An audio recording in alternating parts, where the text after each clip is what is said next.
asalaamaaleykum sunu mbokku auditeurs yi ñu ngi leen di nuyu ci Sud FM seen rajo 98.5 ñëw ak yéen ci Retrosport Retrosport tey bi nag lañ koy tijjee mooy match bi amoon ci diggante Sénégal ak Zambie samedi te Sénégal gagné ko 3-1 dañ si waxtaan ak Oumar Gueye Ndiaye nga xam ne tamit mooy Rebich Soko bi ñoom tamit def nañ ndam lu rëy ak jaloore ba président de la République war leen recevoir te loolu it ministre bi waxoon na ko Matar Ba donc il a tenu parole le président de la République aussi l'a aidé à tenir parole.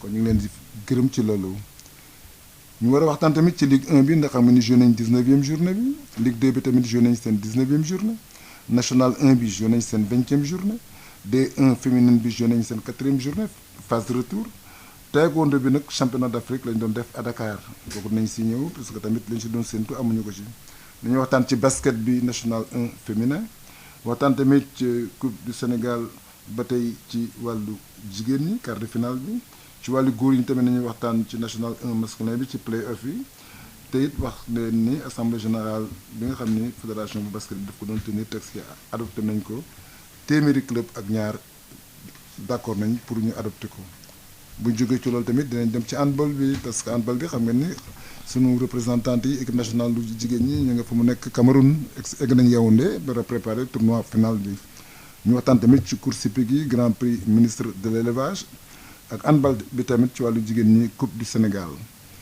ñu waxtaan tamit ci làmb ji parce que am na ay quelques face à face ci week-end bi ci diggante mbër yoo xam ne tamit ñu ngi leen di séntu ci fan yi di ñëw muy combat yoo xam ne combat yu mag la ko nañ si dellu si bu ñu paree tamit nag loolu lépp dañu am invité de marque tey muy Lamine Mboup de la Jeanne d'Arc le pied gauche aussi parmi les pieds gauches magiques du Sénégal joué Jeanne d'Arc def ci carrière bu riche bien que la carrière n'était pas longue puisqu'il était partagé entre la France et le Sénégal nekk nag koo xam ni Jeanne d'Arc la juddoo ndax boo nee Jeanne d'Arc ni Gutenberg man ñii di wax ak yow champ de course dafa daan téye ci loxo dugal ma bi nekkee xale ndax boobu la daan ñëw ci bunt bi fekk fa gardien bu soxor boo xam ni tant que marché bi desul 2 minutes du la bàyyi nga dugg amul benn yërmande Tidiane yàlla na ko yàlla yërëm wane daawul yërëm xale donc xam nga yooyu xale du ko fàtte yow ñu daan téye bi marché bi des 2 minutes xam ne temps bi ngay dugg ak marché bi di tas xam nga yooyu baaxul ci xale yàlla na ko yàlla yërëm xam naa liggéeyam la doon def Gutenberg nag xam nga ko ak lu mu def ci Jeanne d'Arc ak lu ko Jeanne d'Arc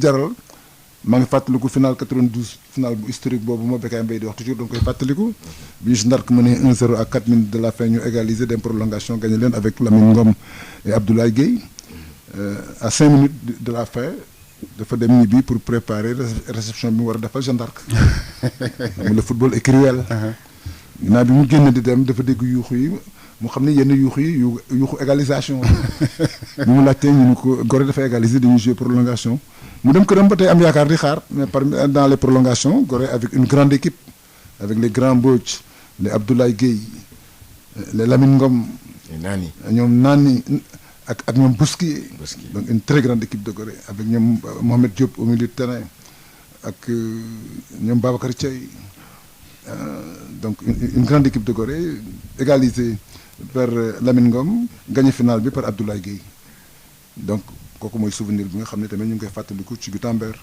mu nekkoon nag un grand dirigeant de la Jeanne d'Arc Jeanne d'Arc jaral ko lu ne yàlla na ko yàlla yërëm fu mu tëdd daan nag def ko te lu baax nit ku mu xam ngay rakkam di mbokkam mu xam li ci sport bi un peu partout foo leen daje rek mu sax ak yow teraanga nit ku baax la suma grand la donc Lamine kooku tamit ñoo ko bokk waajur la boo xam ne ñoo ko bokk man sama grand la et puis sa yaay tamit xam nga sama sœur la wax nañ la ko donc yow sama jarbaat nga wax na ma ko sa papa wax na ma ko donc tamit ngay wane loolu à chaque fois bu ma daje ak yow tu me voues un grand respect ma ci kontaan trop parce que tamit l'éducation est importante et tu en as kon Lamine li ñuy def mooy dalal la ñu dugg ci émission bi nga xam ne mooy Retrosport Lamine ñu ngi lay nuyu am mbégte gu dalal la ci Retrosport Pape Dieng wax na ko léegi Jeanne d'Arc sax nañ ci boole dañ ko ci boole dañ ko ci obligé waaw on est obligé parce que avant nga tooñ li ne ko Jeanne d'Arc bi ci am ñaari cër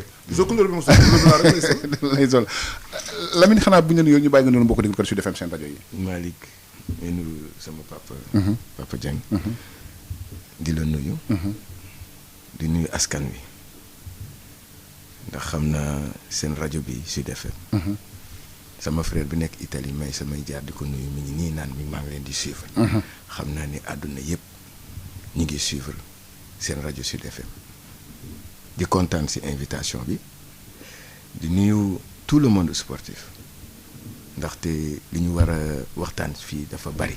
si wàllum sport waaw te gëm naa ni sama ñëw fii c'est pour éclairer beaucoup de choses. moo tax sax ñu olof yi.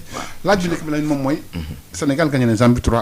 waaw ndax score bi nekkul lu baax la parce que boo xoolee li xew contre Eswatini 1 but partout ak nit ñi bi ñu mel ko doon est-ce que sport bi mën na waat contribuer ci réconcilier le Sénégal les lions et le public keroog match bi.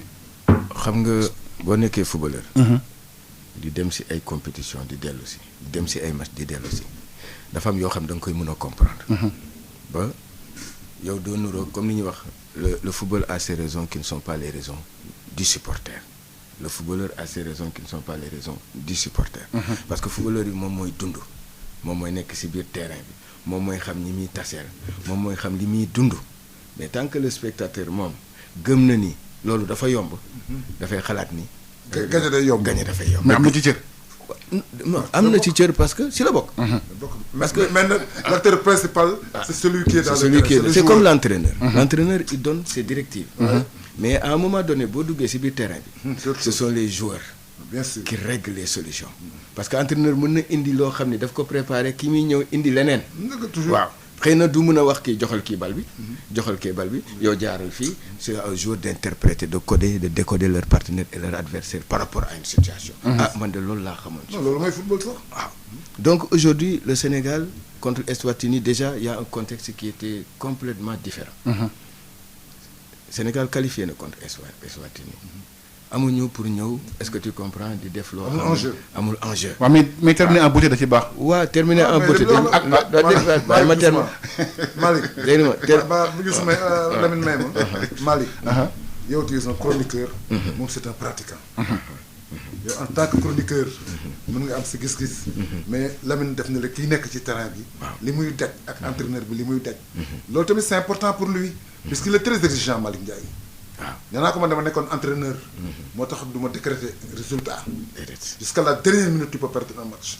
tu peux même dominer un match et le perdre en fin de compte. je vous donne mais ce qu'il faut faire c'est de bien jouer. très bien et c'est ce que nous voulons. c'est ce que nous voulons. dama koy jox benn exemple. l'Angleterre a dominé la France en Coupe d'Europe. ba mu jeex. la France est venue battre l'Angleterre durant les arrêts de jeu. C'est un coup franc de Zidane et un penalty de Zidane. Keroog les Anglais étaient sidérés dans les arrêts de jeu. match bi jeex na arrêt de jeu. la France dugal premier biom arrêt de jeu la France dugal deuxième biom. c'est penalty par Zidane. donc football moo doy waar fii Sénégal Cameroun. Demba Ba dugal na but ci arrêt de jeu. bien sûr. j'étais au stade. yaa ngi woon stade. maa ngi fàttaliku Malal bi ma jëkkee invité dama ne ko c'est un but qui un score qui peut arriver à n'importe quel moment. parce que ñaari équipe yi. la première à la dernière minute. léegi nag. Eswatini dafa ñëwoon pour défendre. pour sauver l'honneur. li mu am ci Sénégal gëm naa ne bi ñu demee dañu fecc. ndam la ci ñoom mais ñun c'était pas important. bien sûr ñu gagné ñu bañ a gagné. le Sénégal était déjà qualifié. le Sénégal son objectif c'était les préparations des matchs de la Coupe d'Afrique. sortie premier du groupe d'abord. yaa ngi dégg les préparations de la Coupe d'Afrique. en plus la Coupe d'Afrique. moo tax match bii ñu def c'est bien beau on a gagné 3. mais il y a beaucoup de lacunes. beaucoup. Il y a beaucoup de lacunes que les gens ne voient pas parce qu'on a gagné 3 victoires. Bien sûr. Les observateurs ont vu. xam nga da ngay dugg ci terrain. taseeg footballeur. bal bi daw nga xam ni kii moo la gën a taxaw. kii moo la ëpp. un combat. c'est un combat. yaa ngi dégg. combat quotidien. yaa ngi dans un terrain de football. jour bi ba doo tax ma ne la ce qu'il y a dans le football ki koy pratiquer rek moo ko mën a xam. di nga préparer wu taxaw physiquement. ñëw ba ci biir terrain bi. ki ngay taseel am lu mu la ëppalee lu tuuti te yow yu ko préparé wu loo nga war ko résoudre dans le terrain de football parce que entraîneur bi ak public bi mënuñu la jàppale de yow yaa jàppale sa bopp. mais Lamine c'est l'entraîneur qui moo lay armé moo lay préparé wax la li ngay def je parle sous le contrôle de Pape Dieng entraîneur moom moo lay préparé moo ñëw ne kat lii ngeen di def. lii ak lii lañ projet bi lii ak lii la lii ak lii nii lañ koy def nii lañ bëgg ñu defee ko. mooy c'est lui qui donne les indications. indication yooyu ngay wax. ce qui est sûr. waaw on peut pas avoir un Sadio Mané. on peut avoir un Gana Gueye. avoir un Abdou Diallo. avoir ñoom Kalidou Soumaré ñooñu rek waxuma la entraîneur de. ñooñu rek war nañu régler problème bi dans le terrain. normalement ñooñu rek seen xam-xamu football seen ñaxte ci football. seen vécu war nañu mën a régler problème bi ci biir terrain bi parce que ñoom ñëpp c'est des entraîneurs ah. il faudrait que ngeen xam ni le footballeur avant de terminer sa carrière il interprète parce que dafay préparer wu dans tout ce que l'entraîneur est en train de lui dire moom mi ngi koy pratiquer dans le terrain. Il ne vit que ça. Tactiquement, techniquement, par rapport à des situations. Donc bu demee ba loolu mu mun ko ça veut dire que il est prêt à être un bon entraîneur parce que li ñu koy jàngal moom daf ko pratiquer ba pare.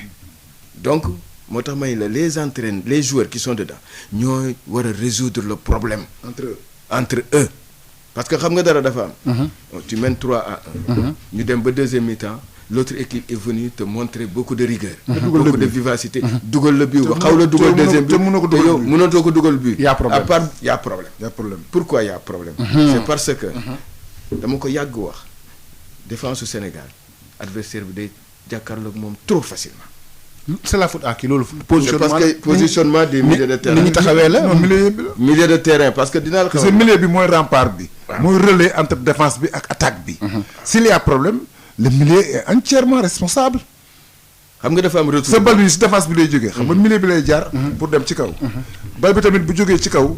di ñëw suñu biir défense milieu bi moo ko war a arrêter. pour du egsi donc milieu bi ñaari rôle lay jouer dafa am rôle offensif ak rôle défensif. donc s'il y a défaillance au milieu c'est parce que ça n'a pas marché. parce que xam nga moom dama koy casse tout le temps. daanaka footballeur li ngay def sa équipe mu jaral la ko bu ñu la woowee équipe nationale na la ko jar. lu ko ëpp. wala mu ëpp ko. lu ko ëpp.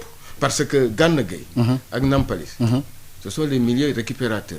les milieux de relance yaa ngi dégg mais bu ñu marqué ba sonn te ñi nga xam ne ñoo leen war a jàppale ñëw ñu dañuy dem ba découragé comme Sadio comme Ismaïla Sarr dañu war a dellu si milieu de terrain bi marqué parce que dañ koy def dans leur club ils le font dans leur club. non bien ils le font kay. alors pourquoi ils ne le font pas normalement ici dans l'équipe nationale. ils doivent le faire. parce mais que qui doit les faire. mais attends que l'entraîneur leur a dit. non bien sûr. l'entraîneur mënul ñàkk benn. wax ak ñoom ci repli wax la ñoom ci repli. il faut ñu replier. yaa ngi dégg parce que aujourd'hui ñoom ñuy soutenir milieu bi. sinon on serait en surnombre. xam nga du moins en infériorité numérique. ndax adversaire bi dafa nekk ci milieu bi défense bi ñëw. yéeg attaquant yi ñëw dellu si. foofu bu amul ñu fa nekk. dañuy dominer foofu. xam nga première mi-temps dafa am solo. waaw. mën nga 3-1 parce que tu as eu des joueurs vifs. maintenant Sénégal amul équipe bu défense bu ko mën a téye ndax ku am Sadio Mané am Ismaïla Sarr. yaa ngi dégg am Boulaye am ñoom kii ñu koy waxtee Famara. am ay Habib Diallo ci banc bi ci amul équipe est-ce que yow xool nga équipe nationale bu Sénégal bu baax mais équipe nationale Sénégal Brésil mënu ko. billaahi wallaahi mënu ko. Algérie bii bu ñu taxawee ni ñu war a taxawee Algérie dañ koy dóor lu bari. waaw Lamine. non xam nga li tax. Lamine non demal naa xam nga li tax. li ma la wax nii moo si nekk. gis nga footballeur boo duggee si terrain da ngay wóolu sa bopp. d'abord da ngay wóolu sa bopp. que da ngay gagner. tu as une défense boo xam ne tout le monde a envie Habib Diallo fu muy football joué Ligue des champions. Gana joué Ligue des champions. dañuy waxtaan xëy na on a un peu de carence chez les latéraux. Ils sont pas véloces. Ban carence sur le plan offensif wala sur le plan défensif parce que man. sur le plan défensivement ils sont super. voilà justement. mais offensivement xam nga. je suis d'accord avec toi. offensivement. xam nga maintenant les latéraux. c'est le genre de Marcelo. waaw ce sont des meneurs de jeu. qui apportent un plus dans l'attaque. qui apportent un plus. technicité boobu dañ ko war a am. mais Lamine pour mun ko indi. Lamine loolu sax dafa amoon Sénégal. muy Eusebio. ak Yérim Diagne. Yérim Diagne je l'ai Ibrahima Ba Eusebio. Yérim presque moo gagné je l'amitié. Sadio Demba sa arrêt latéral droit boo xam ni centre yëpp moom moo ko def centre en côte bi yëpp Yérim Diagne ko def keroog. voilà joué contre Tunisie. bi ñu gagné France Yérim a été comme un ailier droit. parce que loolu mooy défenseur c'est-à-dire bal bi boo ko jëlee da nga ko yóbbu ca côté ba point de corner ba ca kaw def centre. on avait ça Abou Diop. du Jaraaf. waaw le faisait très bien. Abou Diop le frère de père Yatma Diop. le frère de Yatma Diop. kooku moo centré bii bi Yatma di dugal fii. Zumbul tamit. Tidiane de la Jeanne d'Arc. il le faisait bien ak Nianga. mais Petit Gueye foo ko bàyyi. kenn du moom. attends. donc Malick on avait des arrières qui étaient presque des attaquants Edouard Niakadia et Eusebio. c'est des arrières yoo xam ne la plupart du temps ñoom ñoo daan centré on n'a plus ça. c'est ça le problème. un défenseur son rôle n'est pas tout simplement de défendre. parce que équipe bi Malick ñëppay attaquer ñëppay défendre amul repli amul dox si tu es en forme da ngay dem ba ca kaw def centre dellusiwaat dem sa place gis nga équipe européenne yi nga xam ne ñoo ko am ñoom ñooy gagné léegi championnat ak Ligue des champions yi. Le meilleur passeur presque de Messi kan la Alba. C'est un latéral. maa man sama premier match en Égypte j'ai joué latéral gauche. bi ma egsee mi-temps jot ñu mën a ñu 1-0 entraîneur dafa ni ma tu play left back ma ne ko je suis I'm Fairwood mu ne ma are you professionnel or not tu es un professionnel ou pas ma ne ko si man ma joué latéral gauche on a gagné 2-1 maa indi penalty bi pourtant j'étais Samba Fall mën na ko témoigner. Ça t'a permis même de monter.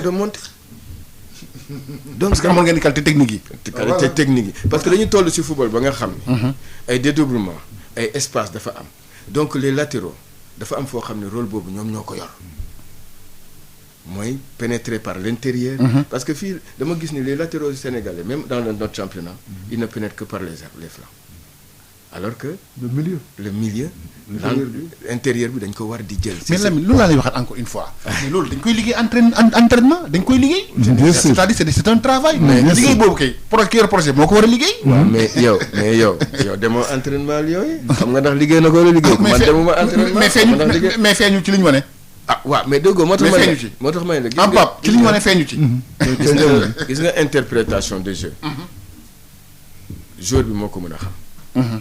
parce que avant le match l'entraîneur day ñëw ni ñii la ñuy jouer nii la ñuy def kii nii lay demee mais mun nañu jég ci dem ba foofu est-ce que tu comprends entraîneur fekk leneen la indi. yaa ngi dégg moom dina leen neex entraîneur bi lii la indi mais les joueurs am na situation de jeu yoo xam ne ñoom ñoo ko war a résoudre seen bopp. il se parle avant l'entraîneur parce que tey entraîneur mënu ko wax dawal nga marqué kee moom moo xam ndax daf ko war a marqué xam nga football dafa am foo xam ne yow da nga si bokk ak wax si bokkul dama koy wax tout le temps xale yi. football du ñëppay daw du ñëppay taxaw du ñëppay accéléré. am na ñoo xam ne ay surveillant la ñuy doon ñii ay couvreur la ñuy doon ñii ñoo bokk ci action bi loolu moo tax déjà espace yi di mën a am parce que. des travailleurs et des créateurs. et des créateurs mais dama gëm ni même au niveau du championnat tout le monde court. alors que le football n'est fait que d'intelligence et de réflexion. au-delà li ngay wax problème repli boobu ngay wax.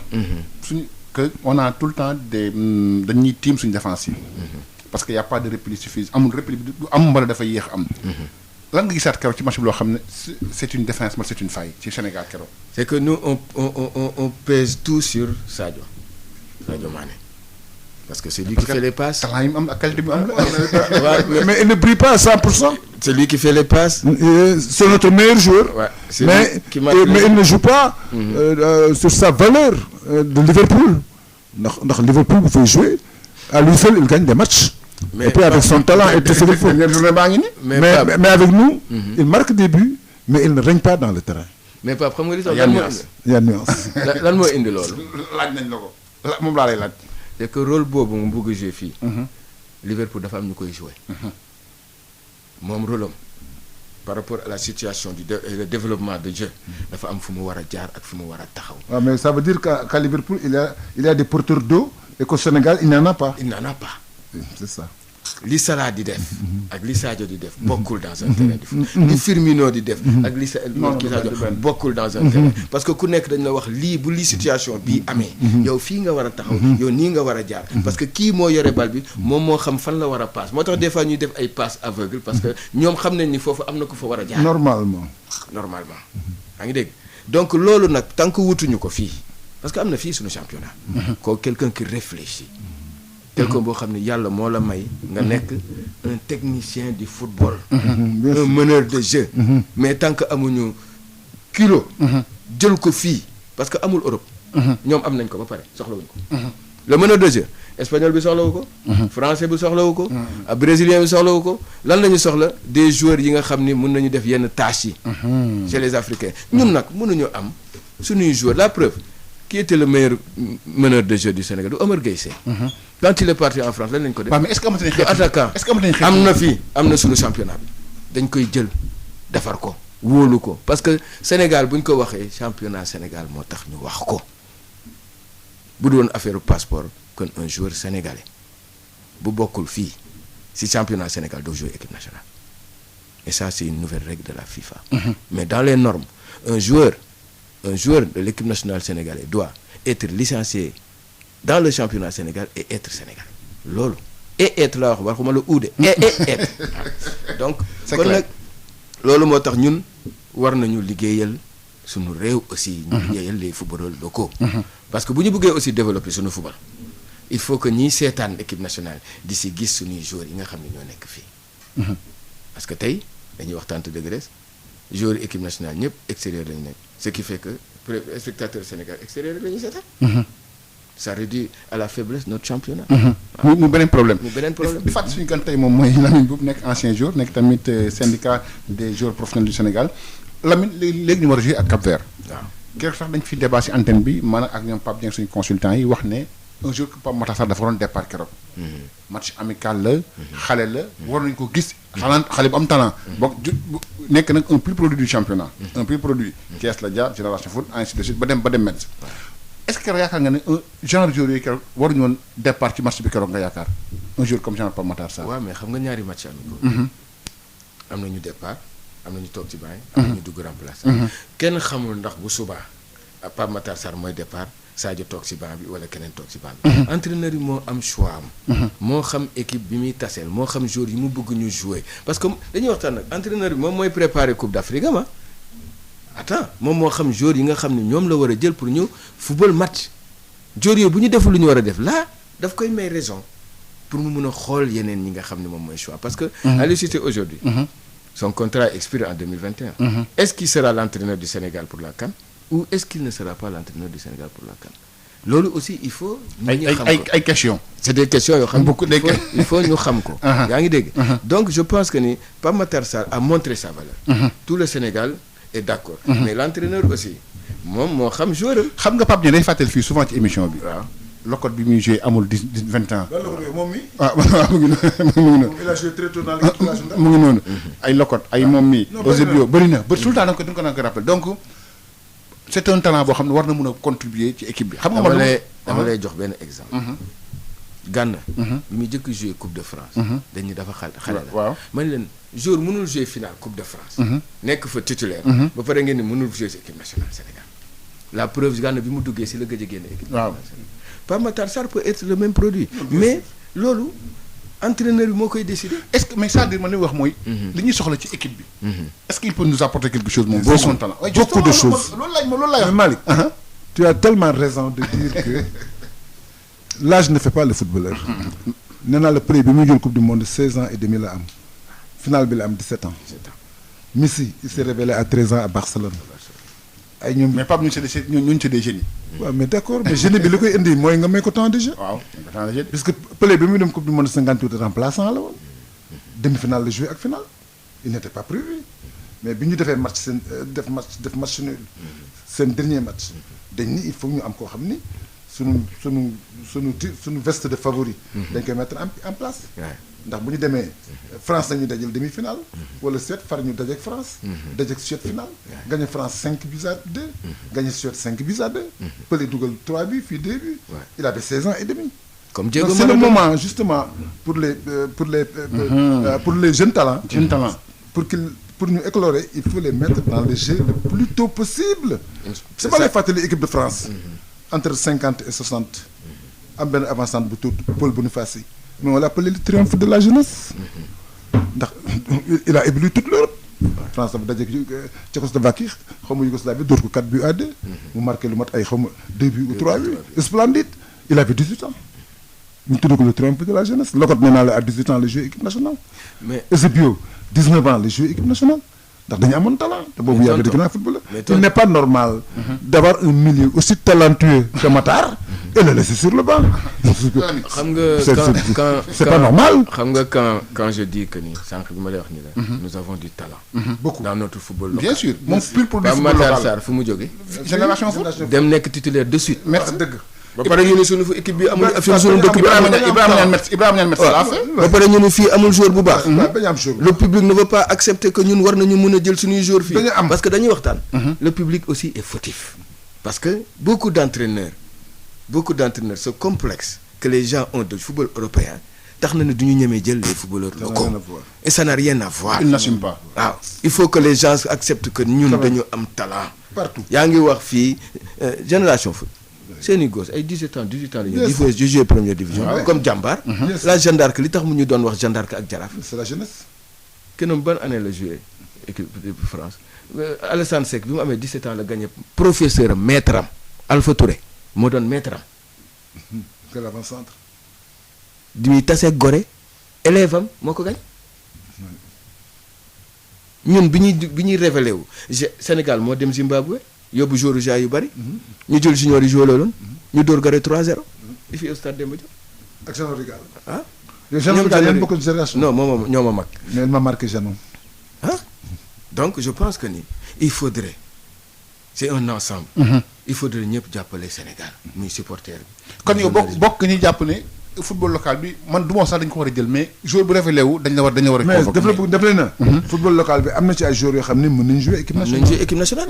parce que man bu ma loolu moo normal sax Malick. loolu moo normal. pourquoi ñu bëgg a barrer joueurs locaux yi. parce que demuñu France. non loolu mooy kon c'est te ku ci mais Malick il dit bien des choses. Malick loolu complexe la. ku ci dem France ñëw une année ba nga àgg ngay jouer da ngay école yaa 2 semaines.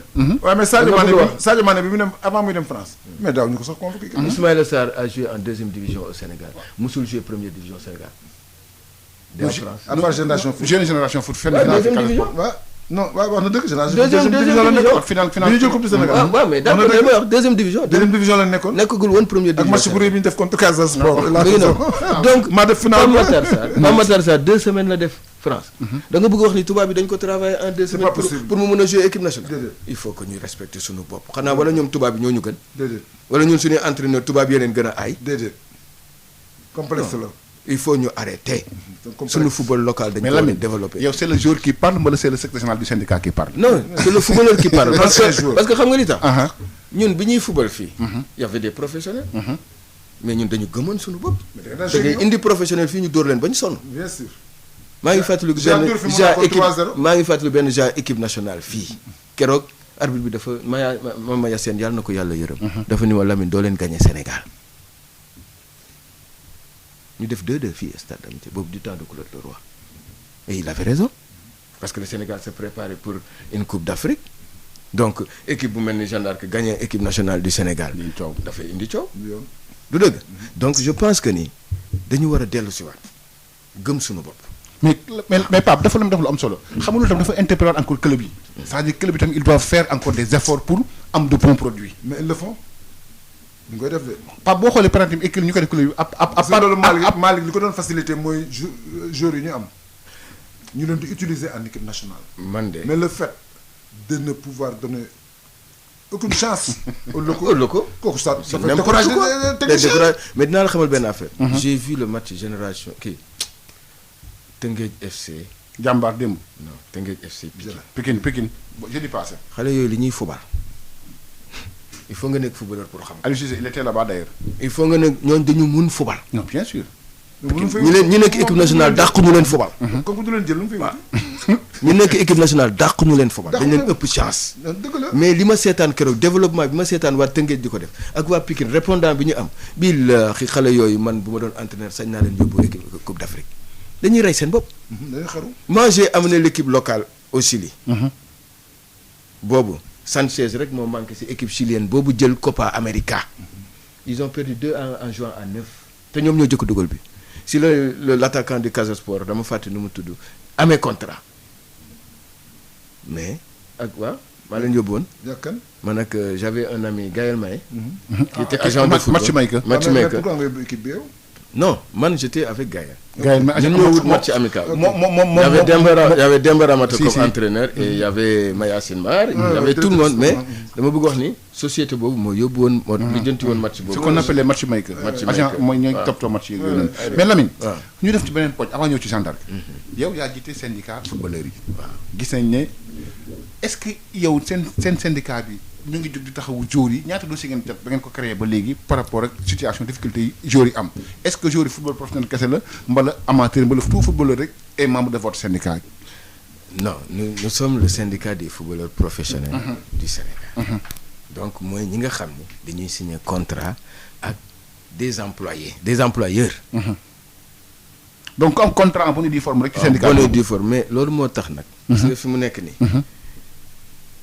les clubs professionnels la majeure partie des joueurs n'ont pas leur contrat. Ah bon? waaw club professionnel yi ngay gis nii yëpp la majeure partie des joueurs n'ont pas leur contrat. lu ñu def ba fayeeku ba def nañ la. waaw mais xam nga quand rien n'est fait. dans l'éthique ça pose problème. ça pose problème parce que aussi on peut pas être juge et partie. Et je pense que foofu la ñu war a jëkk commencer.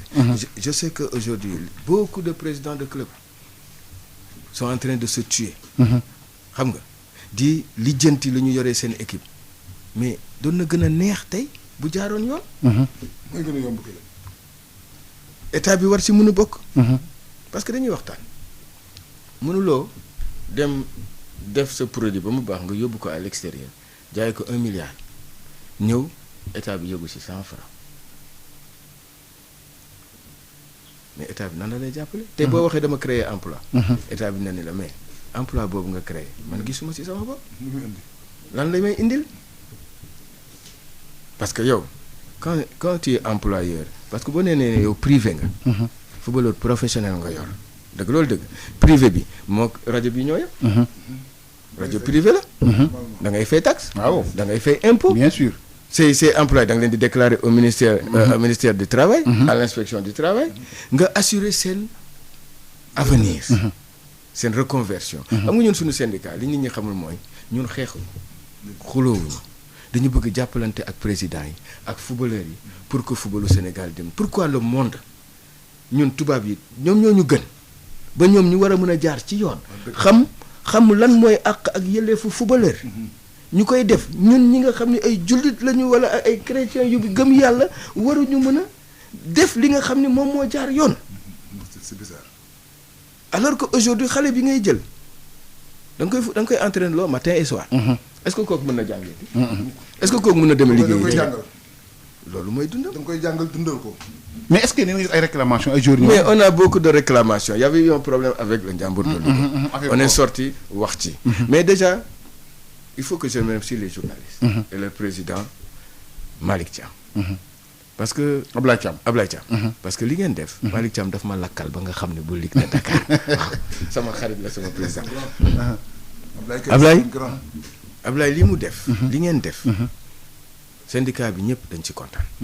parce que quand vous revenez ni on va faire un séminaire sur le football professionnel. l'évaluation le 8 mai passé. waaw. fa la ñu ko ci koor gi. xam nga loolu déjà dafa kontaan loolu syndicat dafa kontaan loolu parce que.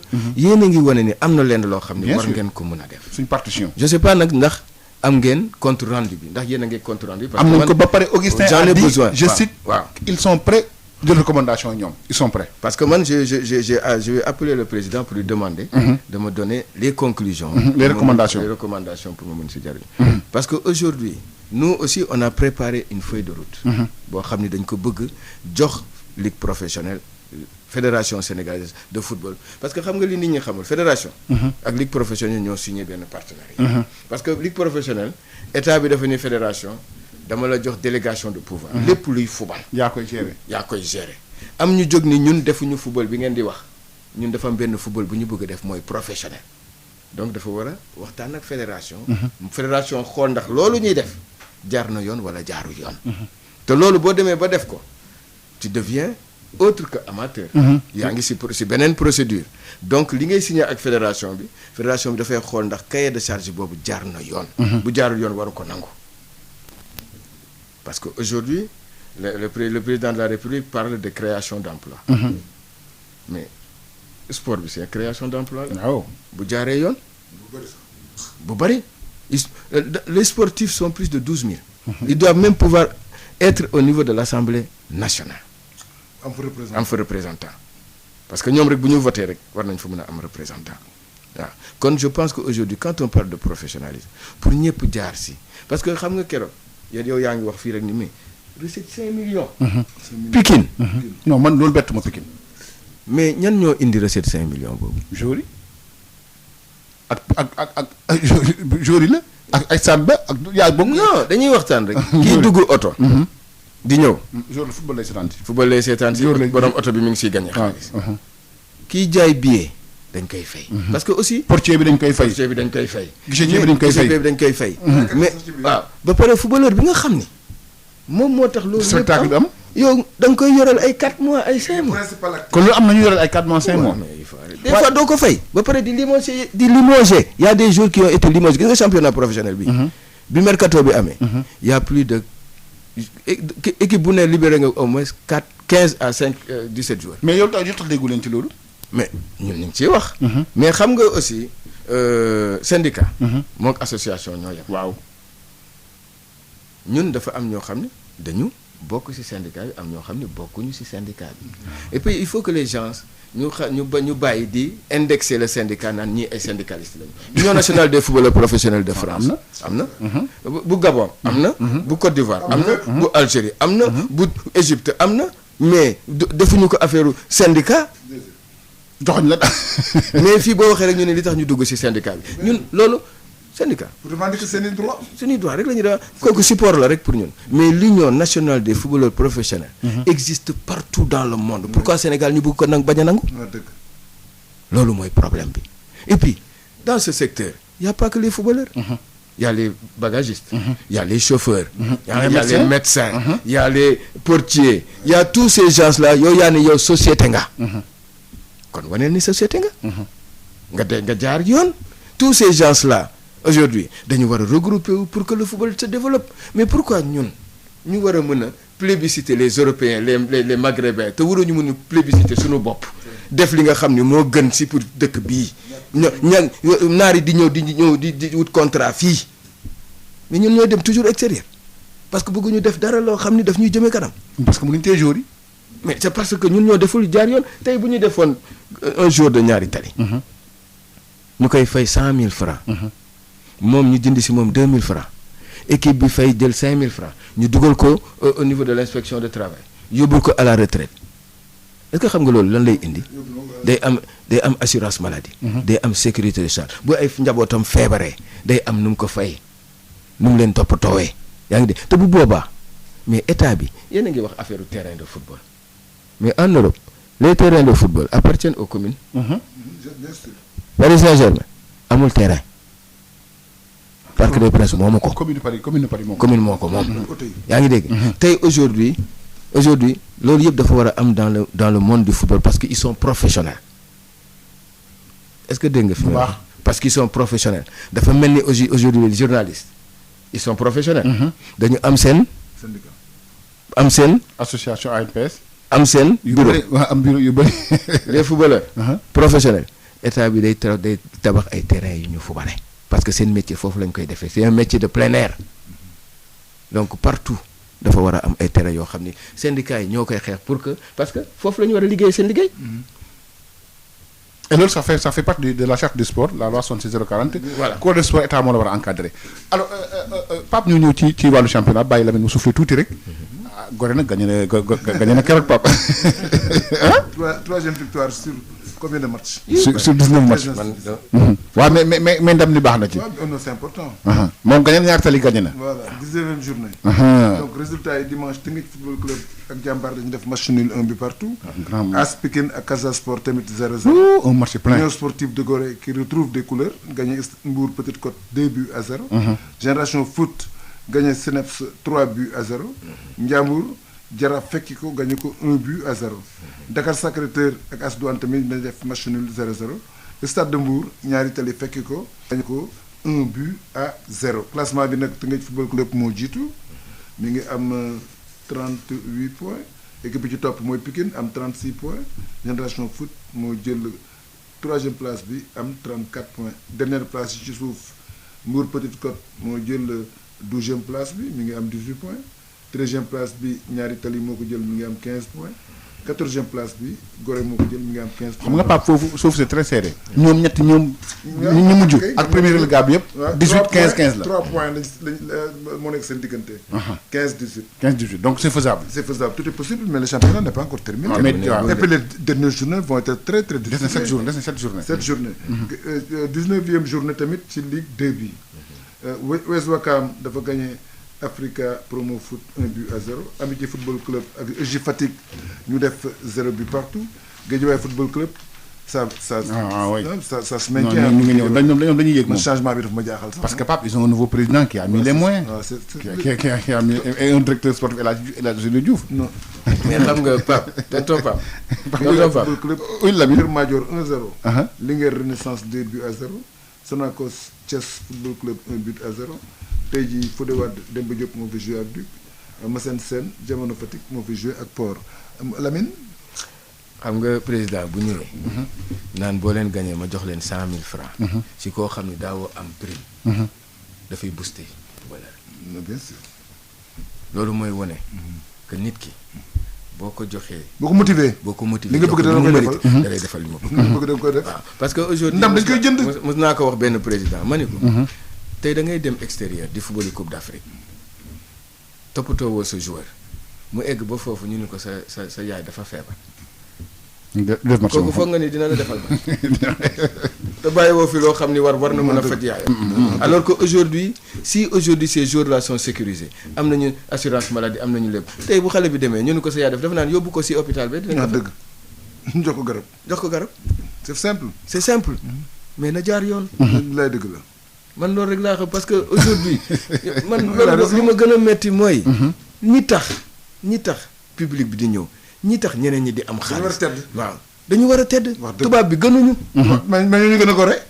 gënuñu ba war a mën a jël kooku. Lamine di ko tarbi. Lamine di ko defal li baax. Lamine doguma la gënuñ ñu mais ñu gën a gore. dañu gore. dañu lekk àq.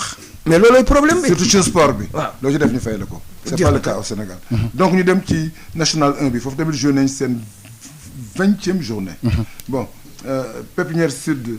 Askambérine moo gagné 2-1 Askafrine ak Kayor Foot 1 but partout Walidane ak Renaissance de Yoff ba tey 1 but partout ci dimanche ji Olympique bu Ziguinchor ak Yego 0-0 As Saloum ak Olympique de Ngor 0-0 tey la Lusitana di daje ak Gazelle bu Kédougou Etix Jeanne d'Arc daf ko gagné 2-0 Assur Agel la gagné 1-0 tey jii am na yeneen match yoo xam ne dafay am ndax Racine de Dakar moo daje ak Avenir de Mbacké ci stade Mawade Wade Saint-Louis moo fay daje ak stade de Thiaroye stade Ngalandou Diouf Darou Salaam moo fay daje ak Oslo Lamine Gueye Jamono di fa daje ak US Rail foofu tamit ci ñaari poule yi poule A bi Kayor Foot moo jiitu mu ngi am 39 points Walidane topp ci am 38 troisième équipe bi di Olympique de Ngor moom tamit mu ngi am 28 points ci poule Jeanne d'Arc bi nag dama jaaxal mooy Oslo moo jiitu mais Oslo ñoom ci lan la ñu nekk ba maintenir à la tête de cette poule dès le jeu Jeanne d'Arc ba pare ils se maintiennent parce que à chaque dimanche ils gagnent. Quel est le secret ou quelle est cette équipe de Oslo Football? La première chose c'est une faute de la Jeanne d'Arc. Comment? Parce que la Jeanne d'Arc en phase aller raye woon na leen plus de 6 points ñëw en phase retour di perdre point mais Oslo aussi c'est une grande équipe. Moi je les ai regardés jouer. Ah bon? C'est de bons joueurs. Mais xanaa ils ont de bons joueurs de football, ils ont un grand coach. Oui. Je ne dis pas que la Jeanne d'Arc n'a pas un grand coach, bien mais Moustapha Seck est un grand coach, c'est une référence. Ba pare ils ont eu un président qui a eu l'intelligence d'aller prendre un coach parce que dafa bëgg performant. Il a mis le prix. Moi j'ai regardé Oslo jouer, mais je vais vous dire, je les ai regardés contre la Jeanne d'Arc. C'était un plaisir. Nu match ba def 0-0. C'était un plaisir. La dernière fois je les ai regardés contre Jamono de Fatick, tu les vois, c'est un plaisir parce que li ñuy football dafa jaar yoon. Ça joue au football. Bien que yeneen équipe yi aussi ça joue au football. Bien sûr. Mais ils ont eu un plus boo xam ni. Xëy na moo tax ñoom ñuy gagner. La preuve noo def ñu dugal bi. Et c'est ça le football. Ne pas encaisser, marquer un but de plus que ton adversaire. C'est important. te Oslo loolu lay def. loolu la ñuy def donc je pense que ni fi mu nekk la Jeanne d'Arc a du pain sur la planche. Parce qu'il reste 2 journées. Ils ont 2 journées moo des, ils ont 4 points. Soit Oslo fait 2 matchs nuls, la Jeanne d'Arc gagne ses 2 matchs. Ils ont joué le match retour de 0-0. Soit Oslo perd 2 matchs, Jeanne d'Arc gagne. Sinon Oslo mooy mieux, Jeanne d'Arc reste. Mais là ñu tax ci Jeanne d'Arc Oslo puissance avec 4 points de différence à 2 journées de la fin Oslo moo. Ça, rien n'est définitif. Rien n'est impossible à la gendarme. Non, bien sûr. Rien n'est impossible à la gendarme. yow naka ngay vivre Non, ça c'est la gendarme de la grande époque. voilà merci Pape. Espérons. Lamine ñu dox ci gendarme ko tuuti. yow Pape ñu ngi fàttali léegi ne yow doomu gendarme nga. joué nga fa. sa wajur ko yàlla na ko yàlla yërëm xarit ko àjjana. J'ai été entraîneur aussi. entraîneur waaw. entraîneur donc yow li ñuy def luy gendarme am ndomba tànk am ko fa ndomba tànk ak tamit sa waajuru góor yàlla na ko yërëm ca xarit ko àjjana. yow lan la situation gendarme bi def fu mu toll nii présentement toog bay 4e 3e. non da nga ko naan. ban rôle lay joué. à la gendarme. xam nga avant rôle bi sax mooy situation bi gendarme bi noo koy vivre. xam nga dafa indi benn anecdote. man si laa gëjee jooy. final boobu. yaa ngi koy fàttaliku kon. waaw. xale la. ma boobu stade dama fanaan. ci guddi gi di rang pour am place. bi ma amee place maa ngi toogoon virage adulte. sa papa dafa waxoon bul dem match ba. ah non sama papa kañ moo ma jox billet. xam nga moom da daan jënd ay billets. di ko maye. di ko joxe parce que moom ja moo ko jaral parce que sunu kër la ñu regroupé. bien sûr. final boobu sunu kër la ñu regroupé. man ak joueurs yi ñoo fanaan. yaa ngi dégg la veille est-ce que comprendre bi jour bi veillu match bi nag laa dem stade ci guddi gi. dem rang. pour am place. yaa ngi dégg man li tax ma naan doomu Jara. ay koy doomu Jara ko bu jël Amady Thiam. ñoom Aliou Ndiaye bi ñuy préparé dem Belcourt j'avais 6 ans. oui ndeysaan ak ñoom Kara. ak ñoom Kara seen salon ba lañ laa nekk ak ñoom ba 4 heures du matin ñu jël avion di dem. ak ñoom Sega Sakho. ndeysaan. final boobu ma ne la Aliou Ndiaye centre de Mamadou Diop tête de Aliou Ndiaye au premier poteau. corner bi jóge côté gauche. côté gauche. mais attention. waaw xam nga il n'y avait pas corner. waaw. dans cette action là. man non je te rappelle l'action. waaw. te yaa ko wax. waaw Mamadou Diop moo def débordement ci côté gauche bi. mu dem ba ci kaw daje fa ak Bousquier. Bousquier téye ko mu taxaw. waaw mu insister Bousquier bañ. mu dugg. daje ak Bousquier. bal bi génn. Ngom Sall moo arbitré final bi. effectivement. mu ni corner la. Bousquier ni ko du corner. mu ni ko corner la Bousquier ni ko d'accord ñu dem. bi ñu dóoree corner bi. Mamadou Diop moo dóor corner bi. waaw Cheval Foot dogale ko au premier poteau. boobu c'était 25 minutes de jeu. en deuxième mi-temps. effectivement. il devait rester encore 20 minutes. en deuxième mi-temps. donc yow tu as assisté à cette finale. mais finale boobu lan la def. en 5 minutes de la fin. Omar Diop hésité tonton Omar Diop hésité Lamine Gow ñoom ñu pàcc bal bi. c'était mi 1-1. ñu dem prolongation. Jaja naan karama ko moo jaay match bi parce que xaritu Ablaye Gueye. ñu ànd jaayu ko. jaayu ko. parce que Ablaye Gueye. c'était l'un des meilleurs libéraux de tous les temps. je te dis. waaw dañuy waxtaan rek. élégance ñi xëy na joueurs yi xamuñu. élégance bi kooku amoon Sochaux. technique de frappe Sochaux moo doon seen capitaine nekk seen libéraux. attaquant la woon. waaw yaa ngi dégg. waaw comme ay Ozobio yi ñuy wax. attaquant la donc final boobu laa gëj a jooy. parce que man j'avais beaucoup de difficultés. Même à l'école, les défaites de la gendarme étaient. On avait influencé sa carrière scolaire. Parce que dañu ma daan saboter dama daan jooy parce que c'était mon père. Est-ce que comprendre donc foofu laa commencé déjà def jaraaf dama lay wax benn man à l'âge de 6 ans laa julli ñaan yàlla ni kon sarax ma may gagné jaraaf parce que jaraaf daf ma daan jooy loo. bari na góol yëpp laa dugal bi góolu jaraaf yëpp dugal naa leen bi man sama ah ndax gagné na. ñaata yoon. Pape ñu ànd ak Alassane publicité le temps ñu desuwaat ak Lamine boobu. massage bu jaar ci yoon taamu leen gamme Piro Valda Valda Afrique ak Piro Valda ñoo leen di may seen émission rétro sport. suñu gan tey moom mooy Lamine boobu ba tey léegi nag loolu yëpp nga fi. loolu nag daf ma metti aujourd'hui je suis le président des anciens footballeurs de la gendarme. c'est une association boobu. mais xam nga football Sénégal ni mu tegoo. parce que ñun aujourd'hui dañuy waxtaan rek si aujourd'hui le comité de Issa Lo est là c'est parce que nous on s'est battu pour mu nekk parce que quand il y avait eu des problèmes on s'est levé ñun ñoo jóg di génn ci télé yi di génn ci médias yi ba assemblée générale am yaa ngi dégg donc aujourd'hui war nañu mën a am benn part au niveau de cette association yaa ngi dégg moo tax aujourd'hui ça fait mal que la gendarme ne puisse pas monter parce que boo demee ci mbedd bi dañuy foog ni yow ci ñu yàq gendarme nga bokk dañuy foog ni yow defoo effort pour la gendarme alors que tout le monde est en train de faire des efforts ma la waxee tey le président Jo Samb il est en train de récolter des sommes de partout pour jàppale équipe chaque semaine avant match on a un 800 000 ou 700 000 yoo xam ne c'est rentré dedans pour jàppale ko parce qu'on a envie que notre équipe revienne dans l'élite parce que aujourd'hui aussi le football sénégalais ne sera à son niveau que lorsque la Jeanne d'Arc et le Jaraaf pourront se rencontrer à nouveau derby boobu tant que amatul le football va être à son niveau. mais loolu yéen ban partition ngeen ci war a jouer Lamine. mais partition bi ñu si war a jouer mooy que. ñu toog waxtaan ak comité directeur. ñu xool ban situation la ñu war a mën a def parce que il faut qu'on waaw il faut qu'on se serre la main. xam nga boo gisee Jaraaf tey ci banc bi ñu fay toog. ay ñoom Siré Dia. ay ñoom Amadou Diop Boy Bandi ñoom ñu éclaireurs yi.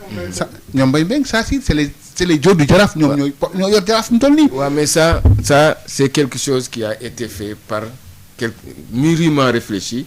Et qui a été bien coordonné et qui a été bien fait. Jusqu'à ce que Cheikh Seck devienne le président. Parce que aussi il y a des anciens dirigeants qui étaient d'accord qu'il est voilà dañ ko préparer organiser waaw pour mettre Cheikh. Si maintenant la Jeanne d'Arc prend ce chemin yàlla baax na parce que tous les Sénégalais espèrent ou souhaitent revenir en première division. ndax Jeanne d'Arc dafa am lu ci football bi. La preuve ci manqué day feeñ. gis nga match éthique ja bi mais dafa fees dell parce que c'est la Jeanne d'Arc dafa fees dell à Mboro mu fees dell tout le public est venu parce que c'est la Jeanne d'Arc ja fu muy dem day fees la vieille dame moo tax nag ñu war si jóg ñu jéem a juboo jéem a xool li nga xam ni moo jaar yoon ñu def ko parce que Jeanne d'Arc aujourd'hui war na nekk société boo xam day am sax est-ce que tu comprends waxuma le comité exécutif waaw mais lépp la war a am waaw ah waaw mais conseil d'administration dafa war a am.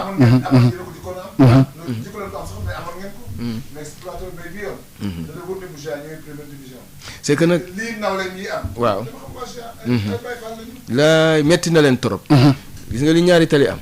Jaraaf am ko. waaw les gens sont daf leen naqari torop seen biir xol ñu ngi ciy wax. ñu ngi ciy wax te dinañ ci jóg.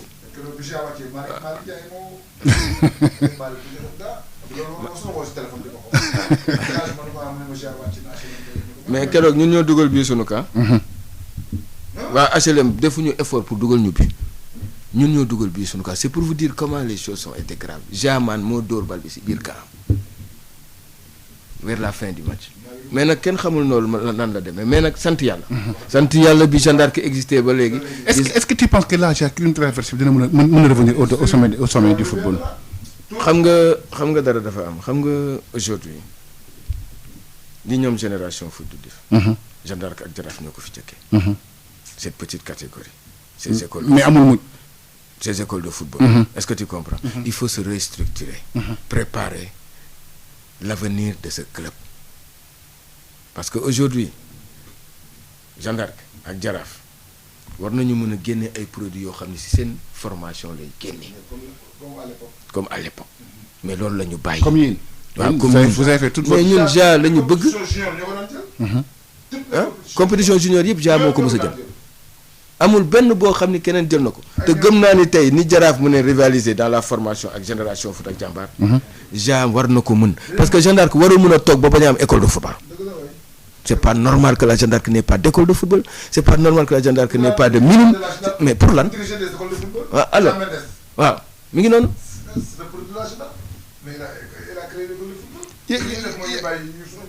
Lamine. général Lamine. mu suufle tuuti. résultat télévision bi P1 féminine bi ci wàllu football bi di wax ni Dakar Sacré-Cœur Aigle daf ko gagné 1-0 Sirène Amazone bu Grand Yoff di def 0-0 Kaolack football club Tral bu Mbour moo ko gagné 2-0 Lycée Ahmed Fall gagné Baobab Tamba 5-0. Malick ginnaaw bu ñu demee ci footballu jigéen ñi ñu demal ci taekwondo bi ndax xam nañ tamit Sénégal mooy organisé Coupe d'Afrique fii ci Dakar mu di 20 championnat d'Afrique à Dakar mais résultat yi nag moom c'est pas flatteur ndax 2 médailles de bronze la ñu am. kooku xam nga dafa tuuti compétition boo xam ni ñun ñoo ko daan terminé. mais on encourage quand même la pratique bu continuer dafay effort pour revenir à la meilleure niveau ci wàllu. basket bi tamit comme ni ma la ko expliqué foofu tamit ci wàllu jigéen ñi jeunesse nationale 1 résultat yi la ñu am ci féminin basket bi play-off yi ville de Dakar Duc ci siège ak Saint-Louis Basket Club ñoo gagné seen match yi nga xam ne joué nañu ko que Jaraaf ICG Sport gagné 62-46. Ville de Dakar gagné Jeanne d'Arc 66-45. Duc gagné Développe 90-72. Saint-Louis Basket Club gagné Asco 59-37. ci wàllu góor ñi tamit ñu ngi joué Coupe du Sénégal quart de finale. Saint-Louis Simac Duc moo ko gagné 83-40. Jeanne d'Arc gagné ISO 49-45. Mercredi de Université Gaston Berger di daje ak Louga Basket Club. Douane di daje ak Douane Bonaport di daje ak Saint-Louis Basket Club.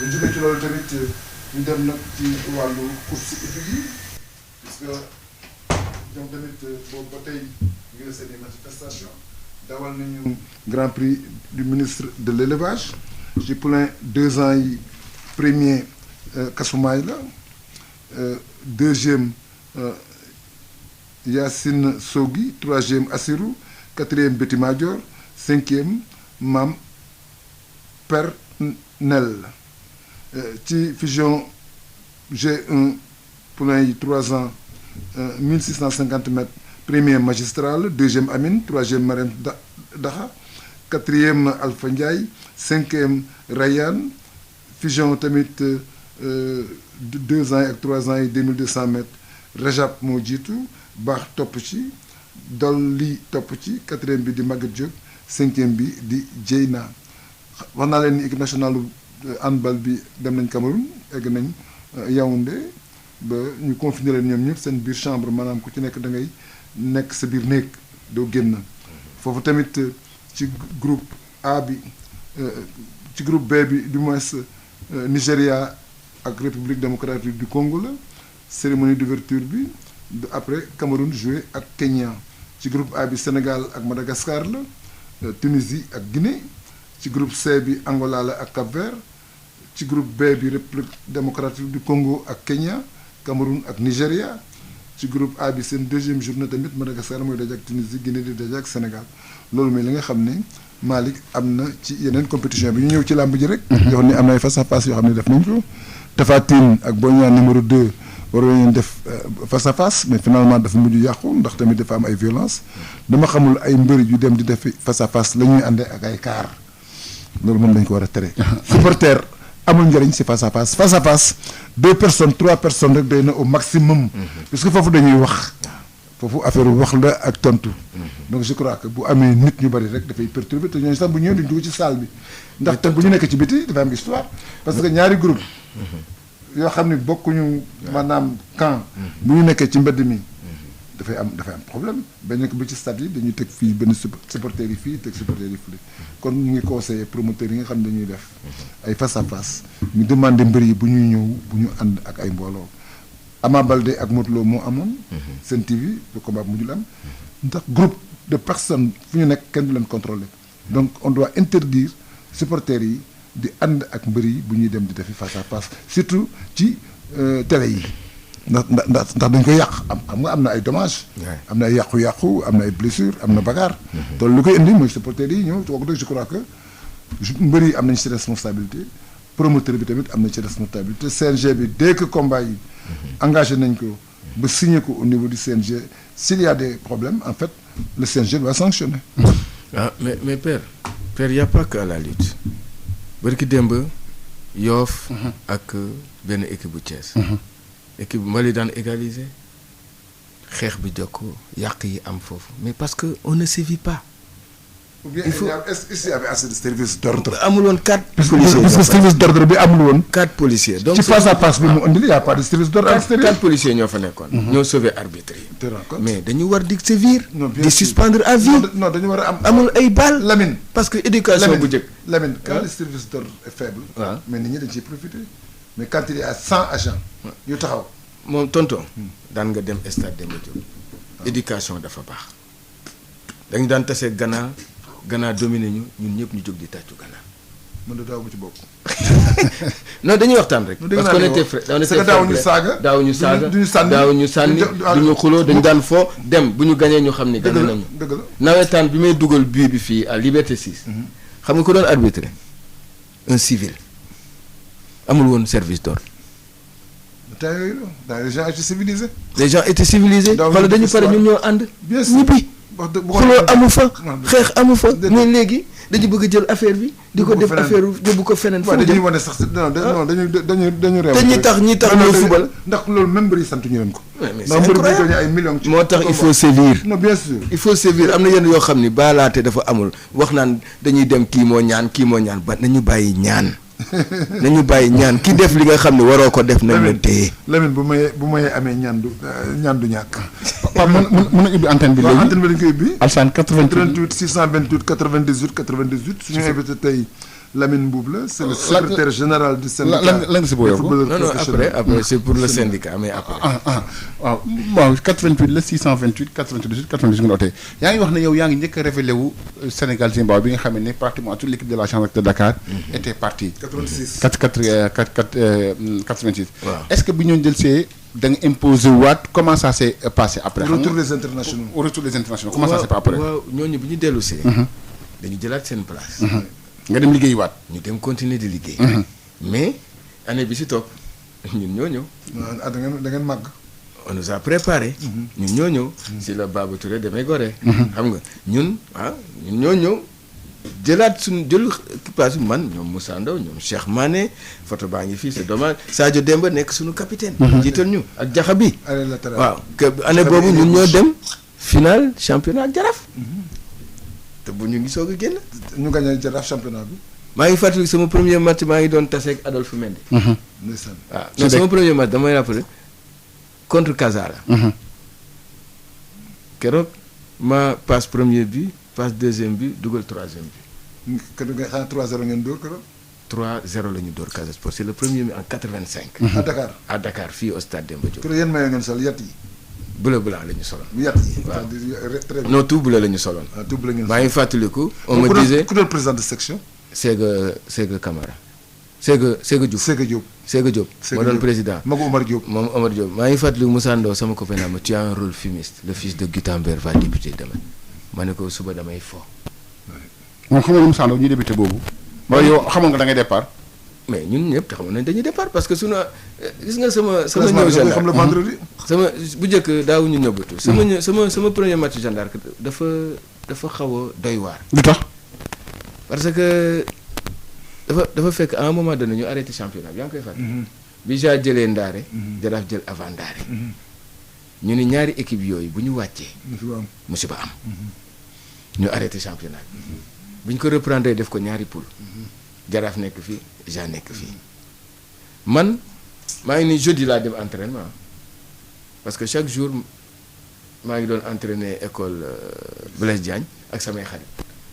bizarrement xam nga lu yàlla ni day am kenn mënu ci dara bizarrement le jeudi ma dem entraînement fekkuma fa kenn école Blaise Diagne ma ne xaaral ma dem seetaani entraînement ja ma daw Blaise Diagne ba Sacré-Cœur ma taxaw dëkk ñu am entraîneur bu bees bu ñuy wax Séga Camara xam nga de Rufisque. bu baax a baax Rufisque la dëkk. voilà. ba pare joué ci équipe Rufisque bu mag bi nga xam ni moo daan jël coupe yëpp. Séga ñiy def classement mu manqué leen benn jour ma taxaw di seetaan. Séga nii doo woo booy bee mu mottali. Pam Mbengue ni ko xool ni ma kii di Lamine bu am na licence ja Lamine kaay mottali ñu ma dugg di football Séga ni Pam Mbengue kii mooy kat. mu ni ko doomu Gutenberg la waaye xam nga est-ce que football intérêt mu ni ko kii moo dàq football sama jour. mu ni ko damay bañ nga convoqué ko du ñëw Séga approché ma.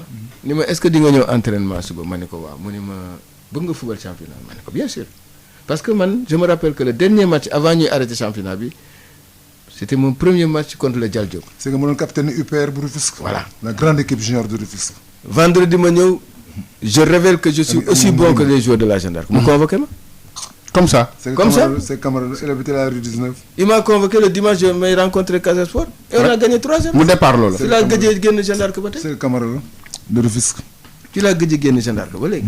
mu doon capitaine UPR la grande équipe junior de Rufisque. Pape 88 la Alsane 88 la 628 98 98 nga tey 88 628 98 98 nga tey suñu gan tey moom mooy Lamine Mboup nekk ancien joueur nekk tamit syndicat jiite syndicat footballeur professionnel yi Lamine yaa ngi wax ne dafa am loo bëgg a yokk ci wàllu syndicat bi gis nañ ne revendication dootu lan la dootu salariat lay doon wala mauvaise condition la. y a beaucoup de choses. yoo xam ni war nañ ko mën a defaraat ci football bi. parce que le footballeur doit se sentir concerné. déjà dara waratul am. dara concentration jouée. waaw dara waratul am au niveau du football que ce syndicat ne soit pas appelé parce que ce syndicat représente. ñi nga xam ni ñoo tax képp ku nekk ci football bi. footballeur yee tax nga nekk. ñu jël kenn ci ligne bi allo sëñ bi.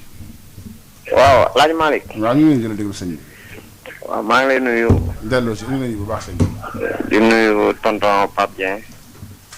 nan lay fay. di nuyu seen invité bi Lamine Boub. Lamine Boub. nekkoon un grand footballeur vraiment.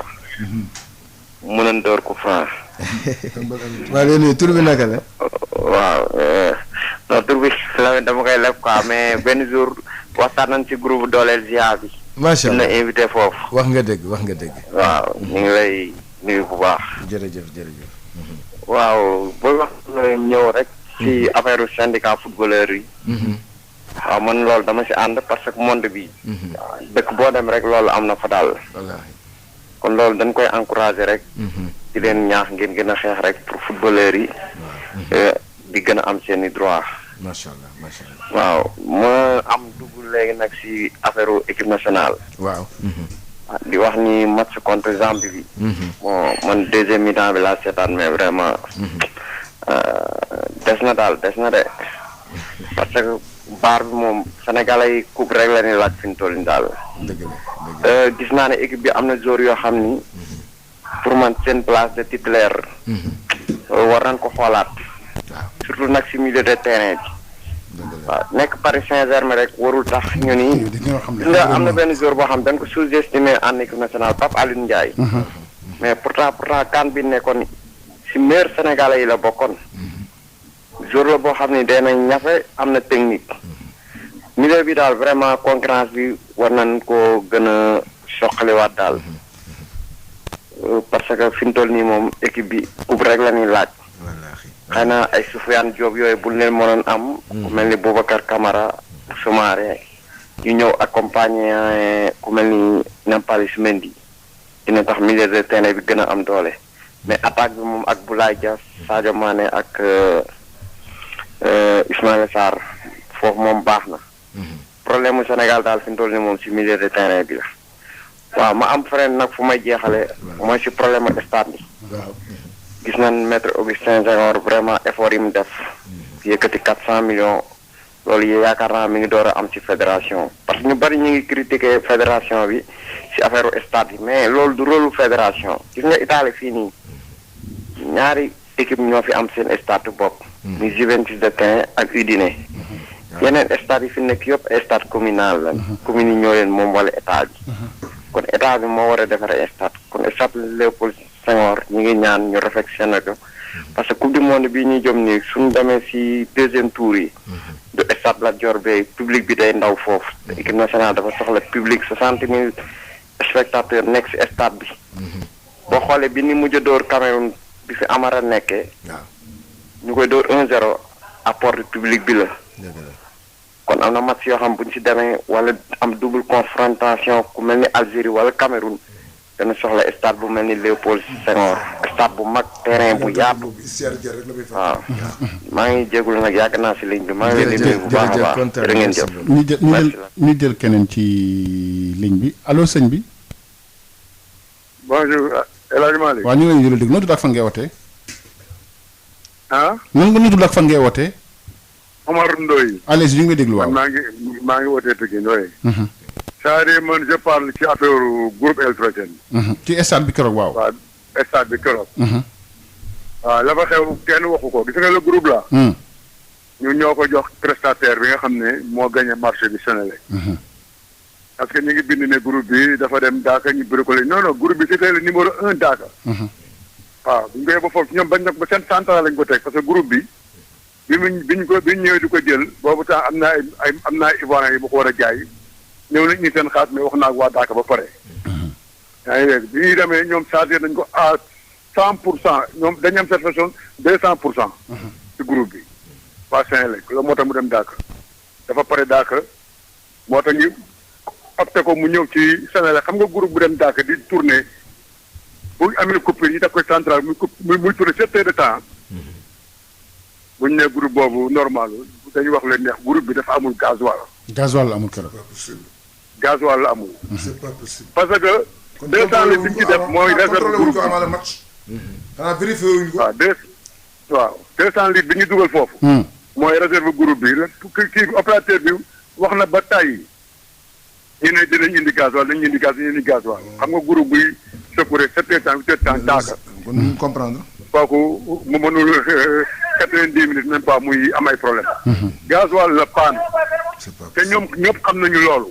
xam nga mbir bu amee da nga koy teg ci yoon nga wax li am. loolu c'est ridicule. waaw. jërëjëf parce que xam nañ lu xew foofu te ñun bëgguñu sori ci wax ji toujours comme ni mu war a sori. on comprend mais bu ñu nekkee nag ci rajo bi di ak journaux yi di bind. mais il faut ñu tontu. jërëjëf il faut ñu wax la fa nekk gasoil la panne. waaw du leneen lu dul gasoil rek la panne. loolu leer na waaw. ñu ngi ay câble yëpp gasoil la panne. jërëjëf ñu defee gasoil mu waaw. groupe bi. merci beaucoup waaw. waaw mais ce sont les responsables. bien sûr. les responsables du match parce que yow. groupe moom booy joué guddi. waaw avant ñu koy taal war nga ko vérifier parce que comme on dit coupure war na mën a ñëw à n'importe quel niveau. aujourd'hui ku si nekkoon sa kër am fa groupe. te xam ni coupure day am ay gan yu mel noonu di nga ko def donc je pense que responsabilité boobu la ñu war a situer. waaw que ça pouvait être. ça pourrait être plus grave encore. bu fekkoon joué nañu éliminatoire. waaw. wala ñu joué qualification coupe du monde. non mais kon tem ñu def si ñu sànni si kii. dañ siy sànni léegi problème nga l'exemple bien ñoom footballatuñu. loolu la ñuy wax jouetuñu la ñuy wax. taxaw. non dafa mel ni am nañ kenn ci voilà 88 la 628 98 98 nga tey suñu gan tey moom mooy Lamine Mboup jiite syndicat footballeur yi nekkoon tamit ancien footballeur Lamine yow jotoo dem France. ah si. moi j'ai joué te dama koy nuyu di ko sargal. da ngeen ko tudd sànq ma kontaan. muy Boubacar Sarr la ko. waaw. moom ma yóbbu France. si aujourd'hui j'ai joué contre Laurent Blanc. contre Roger Mila. contre Kader Ferraoui. c'est grâce à lui. ba ma demee ba bokk équipe ak Boubacar Sarr ak Ali Benarbia Eric Dimeco c'est grâce à ce monsieur. parce que moom ma jëlee Sénégal en 85 defloo ma test à Martigues donc j'ai fait 2 ans à Martigues. 2 ans à Martigues. waaw boo xam ni je jouais avec l'équipe à côté de Boubacar Sarr mon premier match à Martigues coïncidait avec le premier match de Laurent Blanc à Montpellier. En nocturne. waaw il était là-bas avec Roger Mila Kader Ferraoui Jean-Claude Lomou. les bons joueurs là. ñoo fa nekkoon man j'étais avec Boubacar Sarr Locotte Eric Dimeco Ali Benarbia Patrick Blondeau à Marseille. à Martigues. C'était mon premier match en nocturne à la Payette Montpellier. Et sur France Football maa ngi rappelé où j'avais été noté 7 j'ai joué au moins 85 minutes avant de sortir. Donc en attaque avec Boubacar Sarr on était les deux attaquants. Non en attaque avec avant-centre avec Boubacar on était les deux attaquants. Mais j'étais tellement admiratif parce que comme vous l'avez dit c'était un talent. non gauche moom beneen affaire la. mooy jëloon def équipe nationale bu bëri. Si moi j'ai été sélectionné par Claude Leroy et par Jules-François Bocandé mais j'ai pas eu la chance. de faire une CAN. Waaw. C'est ça. Après France nga dem Égypte. Après la France je suis allé en Égypte. Al Masry de Port Saïd moom la ñu tuddee l'Égyptien. waaw et mon premier match mon premier but coïncidait avec ma dugal ko El Batal l'ancien gardien d'Égyptien bi góor kër 86. Voilà on avait battu Al Ahly à domicile 2-1. ñu jël Samba Fall était derrière moi. ñu jël salaamaaleykum. waaleykum salaam. El Hadj Malick sama sëriñ. ñu ngi lay nuyu waaw sëñ bi. nuyu nañ la nuyu Pape Dieng. le doyen. nuyu aussi Lamine Mboup. maa ngi fay ñu ngi lay fay. Matar Lam Gueye la Kër Seyga. Lamine. waaw. da nga am benn supporter du CA bu dëkk Kër Seyga Jandeer waaw. qui s'appelle Mor Touré. Mor Touré. xoolul Liverpool xoolul équipe nationale Sénégal. xoolul équipe nationale Brésil xoolul équipe nationale. CA daal la may sonal fu CA toll fu CA toll. macha allah macha allah. nan la ñuy def nag bay am ba mu am say coordonnées xam naa su ma ko mënee am. dina ma arrange parce que sonal na ma ci CA trop. ma ne dinañ la ko jox hors antenne dinaa la ko jox incha allah El Hadj Malick. waaw. ziar nañ la doyen Pape Dieng ñu ngi leen di ñaanal. delloo ziar baax Malick. man du ma wax ci problème bu stade bu lamp yi fay ak bu lamp yi tàkk ñuy jéem a justifier nangam sangam loolu c'est un manque de respect non il faut le dire quoi bu ñu nekk fii di raay di layam-layam nañu wax dëgg rek ñu avancer quoi parce que gis nga le monde sportif actuellement amul lenn lu ñu loo ciy mën a def moment bii te investir pour mën am résultat amul de chercher du midi à 14 heures résultat da ngay investir pour am pour demander ay résultat te amul ay discours de kii nañ ko baal ak nañ ko jege yooyu amu fii da ngay ñëw ñu am benn objectif bu clair ni la lii la ñu bëgg lan nga soxla nga ni lii ak lii laa soxla ñu jox la ko ba pare ni la résultat lañ lay laaj boo amulee résultat ñun la demaat amul la ne donc nañu waxante dëgg Malick ñu bëggee avancer et puis ñun dafa mel ni jours yi ñu am mérité wuñu ko encore une fois parce que mënuñoo gis ñuy concurrencer partout au niveau mondial bu ñu ñëwee fii di dugal ay ci jóobu leen ci stade yoo xamante ni police bi doo comprendre ça c'est pas du tout sérieux dañuy waxante dëgg et puis Malick pour bañ a monopoliser vraiment ligne bi am na lu ma la waxoon te kii mondial 2018 ñëwoon naa la équipe bii 5 mars 2015 ñu jox ko Aliou Cissé amul benn joueur bu ñu yaakaarul ci àdduna bu ñu indiwoon mais gis nga un vrai entraîneur da ngay am procès de jeu te génération bu nekk dafa am passé Malick gis nga Côte d'Ivoire bi ñu fi amee ay ñoom toog ba dem ba seen presque fin carrière ñu xam ni génération bi leen rombee dootu ñu gañal Coupe d'Afrique Hervé Renard lañ dem jëli ko mu jaral leen lu ne beneen exemple aussi Malick rappelé wu leen Euro 2004 kan moo ko gagné la Grèce moo ko gagné. Grèce. Outera jël la ñu dem jëli ko championnat Allemagne Portugal final. mu gagné ko Grèce. mais bien sûr. Grèce dafa jëli jëm Outera jël la ñu jëli ci championnat Allemagne. ñëw jëli ko jox ko équipe parce que xamoon nañ ne génération boobu bu ñu ko ñàkkee. dootuñu gagné. loolu mooy wax ji da ngay am génération boobu da nga ne ñii dañ ci teg loxo nit ñii balaa ñuy jeexal ma gagné. su la gagné ak presque 10 ans ngay toogaat 15 ans 20 ans. maa ngi jégalu Malick mais en tout cas daal foog ñu waxante dëgg bu ñu bëggee avancé. waaw Lamine daal. dinaa la yónnee numéro bi léegi am. incha allah jërëjëf 88 la 628 98 98 88 628 98 98 ngeen ote Lamine est-ce que demain on peut s'attendre à des changements comme Aliou Cissé a convoqué plusieurs joueurs par rapport au 11 de départ est-ce qu'on peut s'attendre à des changements demain? Sûrement qui va opérer des changements mais man. je pense que Aliou war nañ ko mën a may aussi. mu war a indi équipe am et moom aussi war na mën a travailler dans ça. gis nga toutes les équipes du monde ont une équipe boo xam ne type. gis nga dans un match de football il est pas dit que da nga war a def changement yu bari. parce que li ngay. cohésion bi nga war a gën a maintenir est-ce que comprendre donc je pense que ni aujourd'hui war na mën a dem si loolu parce qu'il va vers une compétition boo xam ne. équipe bi man dama sentir ne Sénégal mën na def ni Espagne. L'Espagne n'a jamais rien gagné. Mais quand ils ont eu une génération, ils ont travaillé pour gagner Coupe d'Europe, Coupe du Monde, Coupe d'Europe. Le Sénégal peut arriver à ça. Avec génération B. Mais il va falloir... mais yo, notre problème c'est que nous n'avons pas une équipe type. Ouais, pour une équipe type, il faut que nous... équipe type. Du coup, changer selon le résultat. Selon le résultat. Vous savez, une équipe type, voilà, mais 15 joueurs, par force, ils ont joué. bu amee faille ma seet ku ko mën a remplacer. amoon na ko de. waaw blessure yi mu am rek tax mu changé ko. waaw mais nag. si les Salif Sané était là. waaw c'est-à-dire jours sur lesquels il comptait. waaw parce que moom sport am mooy moom dafa am ay certitude c'est-à-dire def moom dafa gëm yenn jours yi ndax pour ñooñu dañuy gagner mais ñooñu même bu fekkee dañuy gagner te dañu produire du jeu. dafay indi problème. et puis ils sont dans un confort. c'est que ils sont dans des limites. parce que boo demee. ba say limites feeñ moom. c'est parce que mënatoo passer foofu. mais mooy li ma la wax xam nga lan moo ko indi. parce que en finale de la Coupe d'Afrique on a rendu les armes très tôt. xam nga lan moo ko indi gis nga finale Coupe d'Afrique am na loo xam ne tey boo ko amoon sa milieu de terrain. dëgg la. wallaay la azim milieu la. wallaay la azim algériens yi. waaye dóor leen daal da nga leen di gagné ba ñu sonn parce que xam nga lan moo am Gana Gueye dafa mës a def passe décisive. dama lay laaj. rarement. Nampalys Mendy da ngeen ko mës a gis mu def passe décisive. non. alors mais attends nos attaquants ont besoin de xam nga bëgg ci militaire Lamine. waaw di jouer. waaw di dugal ay buts. voilà. di jël sa adversaire. waaw di dominer sa milieu. mais Sénégal du def loolu. waaw mais parce que amuñu loolu parce que Gana Gueye li muy def kenn dàq ko il fait son boulot ah. Nampalys il fait son waaw mais il n'est pas complémentaire aux autres. mais c'est parce que dafa am lu ko manqué. waaw mais pourquoi dañu ay joueurs complémentaires. mais mën nañu parce que un milieu c'est une complémentarité. mais c'est ce que je dis si on attend de l'avoir en Europe on l'aura jamais en Europe à moins que mu nekk naturalisation ñu jël benn tubaab boo xam ne naturaliser ko wala ñu dem jëli ko. mais tu trouves ces militaires là ici au Sénégal. mais on en a ici. mais tu peux le citer non bu dee góor yi ma wax nee naa la.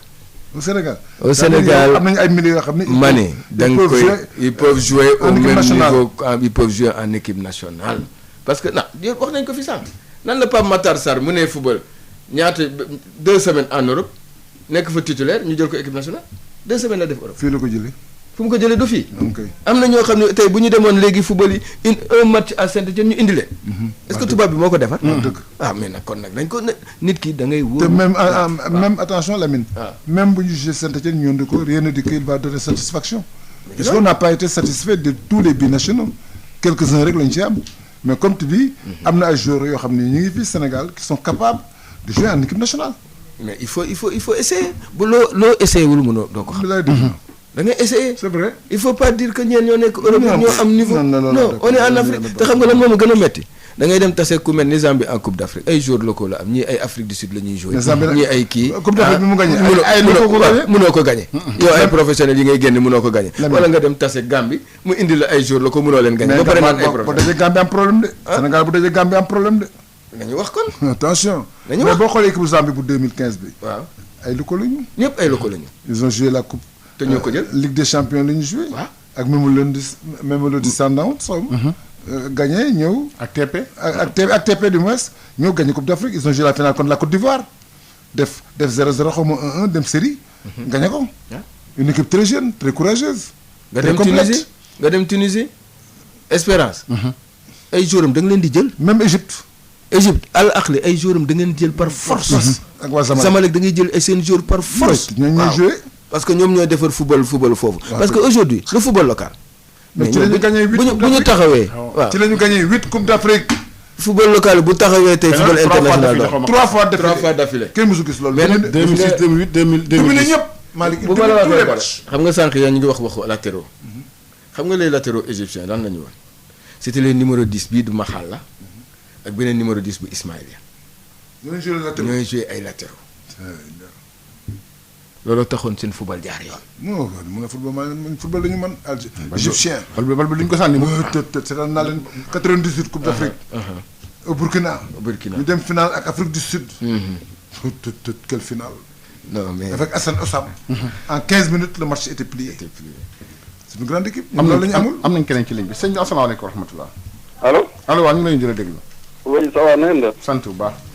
oui en fait man promotionnaire kii laa. moo tax ma bëggoon ko nuyu. waa ñoo bokkoon primaire. noo tudd afan ngay woote. waa Youssou Diop. Youssou Diop. maa ngi oote Dakar. yaa ngi woote Dakar. yu namm naa la. waa mais na nga def. mais Youssou ci loo ne. maa ngi nii rek ça va tu te rappelles de moi. mais bien sûr Youssou. primaire Babab 3. Babab 3 ak Moussa Ndaw ak Youssou Diémé. voilà ba dëgg nga waxee match Jaraaf yi. waaw gis nga ak monsieur Sow ak monsieur Sow moo ñu daan yóbbu Jaraaf. waaw mu ngi noonu. Lamine comment tu vas. je vais très bien Youssou Diop. ça va ça marche bien. ça va alhamdulilah mais il faut nga jotee sa numéro nga woo la après. waaw amul benn problème. non waaw c'est promotionnel. je suis souvent à la télé hein. Machallah c'est de lointains souvenirs. ah oui oui bien sûr.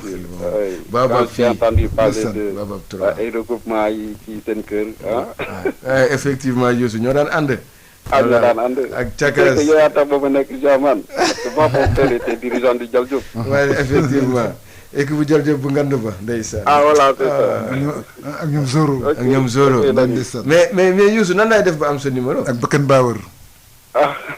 ak Amath. waaw mais après xoolal après comme woote nga fi. waaw voilà léegi technicien bi da jël numéro après bu jox la incha allah. incha allah allez merci beaucoup à bientôt. allez waaw ciao ciao merci voilà merci beaucoup kooku nag mu nekkoon. Youssou Diop Youssou Diop. fàttaliku fi Coupe du Sénégal boobu Jean Dial Diop. 2-2 ya.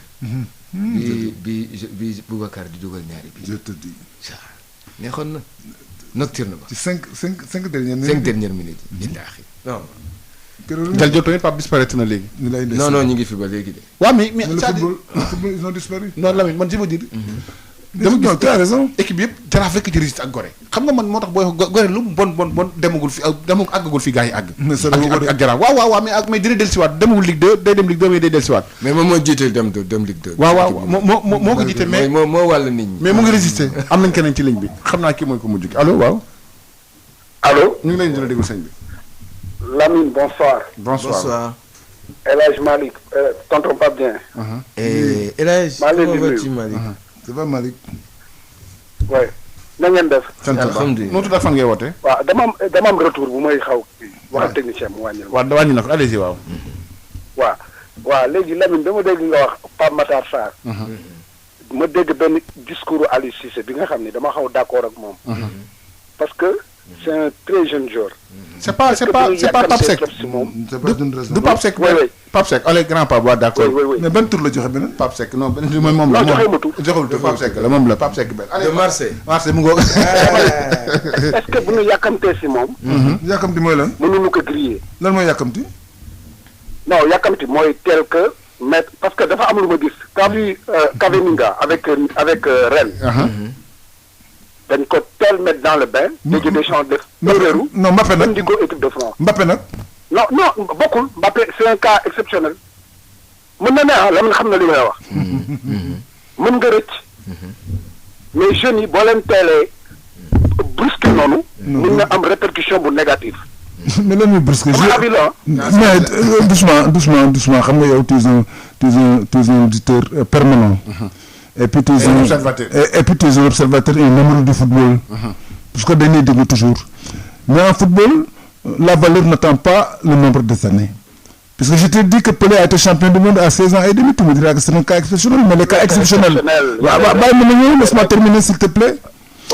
Les cas exceptionnels, pour les voir, il faut les voir évoluer.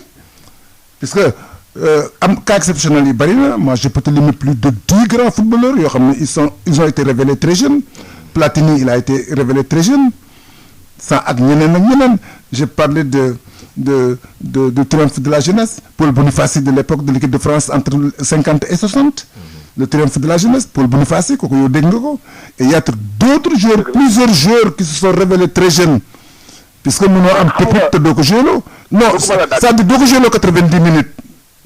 bu la neexee nga la dagg am tonton. nga dosé ko mais nag dire que dañ koy. dafa am droit xoola pour man quoi amoo un humble avis dafa am droit. protéger par exemple dafa am droit ragal dara. ragal. c'est son avis ah. ci c'est l'entraîneur moom moo xam moom moo nekk football loo ci ragal doo ko gis football kenn du ci ragal dara. malheureusement mais y a des joueurs boo leen teelee mettre dans le bain. te aussi bon enfin. xaw naa d'accord ak yow mais dafa am. saa yi nga xam ni mais Pape. allo Pape. allo. man d'accord ma. maa lay dégg. allo Pape yaa ngi may dégg. quand même. maa lay dégg bu baax. il a été international à 18 ans ou 19 ans. c'est-à-dire ki ñu essayé xale. c'est-à-dire match amical nga koy essayé. bien sûr. c'est-à-dire man pour man. final coupe du monde les conditions étaient réunies pour ñu essayer ko. du dëgg. parce que match amical la. Malick xam nga lan moo normal. c'est un point de vue. ah waaw non c'est un point de vue. Malick xam lan moo normal. xam lan moo normal. dama lay wax cas bu taxaw. xoolal Cavaminga à Rennes. waaw. mais bien sûr. Donc surchargé. Ouais, mais il est faible physiquement, c'est pas le cas. Il n'est pas costaud. Non. Si, il est faible physiquement. Parce que amagul suite bi. Ouais, mais comme physiquement il est faible. Parce que amagul suite. Non, ben am suite bi. Ma gis ko mo football dafa tuuti. Non, amagul suite bi da ngay wax rek si li passé. Mais moom surtout Pape Matar amagoo ko. Non, mais ni ma koy amee gis ko muy jouer muy évoluer.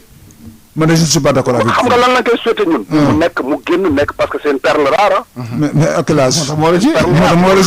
kooku kenn discuter tout quoi. Pape perle rare da nga war a joué Pape. mais da nga koy fàttali ne ko Sadio Mané bi mu demee Jeux olympiques en 2012 ci la révélé woo Sadio Mané. Bien sûr. Il a été meilleur joueur du tournoi. En 72 en 2012. Pape. xam nga d'accord. Pape football xale moo koy def. waaw. yaa ngi dégg te Pape Matar mënuma gëm man dafa am loo xam ne dama ko gëm. yaa ngi dégg ku am. mënul football première division. di toj di dugal ay buts. ba pare. bañ a mën a football équipe nationale du Sénégal. mënuma ko gëm te grande Afrique mënuma gëm loolu. gis nga dama lay wax Pape lii daloon dama lay wax rek dama ko fi kaasoon. si Gana Gueye. yaa ngi dégg. Gana dafa nekk titulaire à part entière à Lille. di toj. dem finale coupe de France gagné ko. yaa ngi dégg ma ni leen nañ jël ñu ni Gana Gueye dafa ndaw. deux mois après Gana Gueye ñëw équipe nationale nekk titulaire ba tey. Lamine Trezeguet bi muy joué équipe de France il était jeune. Thierry Henry bi muy joué équipe de France il était jeune. mais ils ont été révélés dans la coupe du monde de 90. ba pare l'équipe nationale c'est pas une continue xam nga l'équipe nationale. waaw c'est moo tax mu ne Pape opinion yu wuute la. mais Pape non même maagale. non émission bi jeex na. waaw mais waaw tuuti rek waaw tuuti rek. xoolal ñu ferme parenthèse boobu ma xaw gaaw tuuti. xam nga keroog deuxième mi-temps bi li tax équipe nationale à part gazon bi ni mel man sama daf ma jaaxal. nañu bàyyi waxu gazon parce que équipe nationale du Sénégal. man maa woote oui waaw équipe nationale mën na dem Libéria fekk fa terrain bu. non mais s'il vous plaît. waaw d'accord Pape rapidement rek waaw parce que waxtu bi jeex na waaw. waaw ma foi. allez-y Pape allez Pape. léegi. xam nga. seen mise en train bi ñu dellusee. en deuxième mi-temps moo baaxul. dëgg la. tànguñu. dal nañu contre Zambie. bi Amara amee équipe bi. 2012 parce que Hervé Renard. bi ñu leen bloqué ñoom bi ñu dugg see dafa ni. tànguñu. dañu mën a 2-0 keroog looloon doon dalaat. parce que mise en train na non mais baaxul tànguñu. loolu moo indi problème mu duggunu si match bi si saa si. waaw dem leen vérifier ngeen xool. Zambien mais Pape merci beaucoup Pape Zambien Pape tu es entré très tard dans l'émission. del teel a dugg Pape. d'accord c'est ça le sport. voilà mais del teel a dugg Pape. puisque non amul problème. émission bala mu neex mu am contradiction. juste non dama teel dugg dama woote ba taay dama doon tuuti. Pape dinaa la woo ñu waxtaan. Lamine sama goro maa ngi lay nuyu. dinaa la woo ñu waxtaan. incha allah dina ko dégg Pape. incha allah El Hadj Malick. waaw Pape ok merci beaucoup. bonne soirée. allez-y Pape waxtu bi jox na. Lamine waxtu bi jeex waaw na. man dama bëggoon rek passer un message parce que le syndicat. dañu bëgg a def benn camp de vacances. avec les plus petits. parce que on veut dañ leen bëgg a tette si professionnalisme. donc ce camp de vacances sera fait à la Tanière. c'est juste une avant-première. À la Tanière ou quelle Tanière? de Metsu. On est en train de voir. xam naa lépp dina génn mais pour alerter la population. Non, c'est un site pittoresque. Et il y a que des anciens internationaux et des footballeurs professionnels qui vont gérer cela inchallah. c'est une bonne chose kon mbokk auditeurs yi émission bi jeex na incha allah nañu defaat rediffusion bi ëllëg après le journal de 22h Sud FM seen rajo.